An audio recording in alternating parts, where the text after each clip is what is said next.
તો રિઝલ્ટ આવ્યું ત્યારે આપણે પહેલા પીડીએફ ઓપન કરી તો આમ તો કેવું કે આમ સ્ક્રોલ કરવું પડતું હતું, પણ આ પીડીએફમાં તો આમ જેવું ઝૂમ કર્યું ને તરત રેન્ક 2 પર આપણું નામ દેખાઈ ગયું.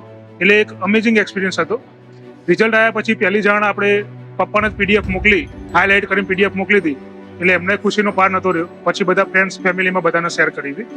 ઘણો સારો એક્સપિરિયન્સ. પ્રિપેરેશનમાં ઘણી વખત કેવો અપ્સ ડાઉન આવતા રહેતા હોય છે.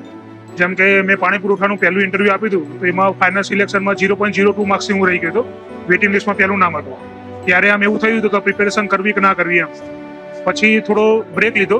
એના પછી ફરીથી ઇન્ડસ્ટ્રીયલ સેફ્ટી ઓફિસરનું ઇન્ટરવ્યુ આવતું હતું, તો એનું પણ ફૂલ પ્રિપેરેશન સાથે ઇન્ટરવ્યુ આપ્યું. પણ એમાં એ 1.5 માર્ક્સથી સિલેક્શન રહી ગયું અને વેઇટિંગ લિસ્ટના અંદર બીજા નંબરે આવ્યો. ત્યારે પાછું ફરીથી એમ થયું કે કરવી કે ના કરવી એમ, છોડી દેવાનું મન પણ થાય. તો પણ ફેમિલી અને ફ્રેન્ડ્સનો એટલો સારો એવો સપોર્ટ હતો કે જેના કારણે મેં એઆઈએમબી માટે પ્રિપેરેશન ચાલુ કરી અને પછી રેન્ક 2 સાથે એને ક્રેક કરી. તો કોઈ પણ એક્ઝામ આપવા જઈએ એના પહેલા એક વખત પ્રેક્ટિસ કરી હોય તો ઘણું સારું પરફોર્મન્સ થાય. તો એના માટે ટેસ્ટ સિરીઝનો ઘણો હેલ્પ થતું હોય છે. તો મેં આસિસ્ટન્ટ એન્જિનિયરની એઆઈએમબીની પરીક્ષામાં પ્રેક્ટિસ કરવા માટે સંકલ્પની ટેસ્ટ સિરીઝ પરચેસ કરી હતી, જેનાથી હું મારો સેલ્ફ કોન્ફિડન્સ બૂસ્ટ કરી શકું. પ્લસ જે સિલી મિસ્ટેક થતી હોય છે એને આપણે મિનિમાઇઝ કરી શકીએ.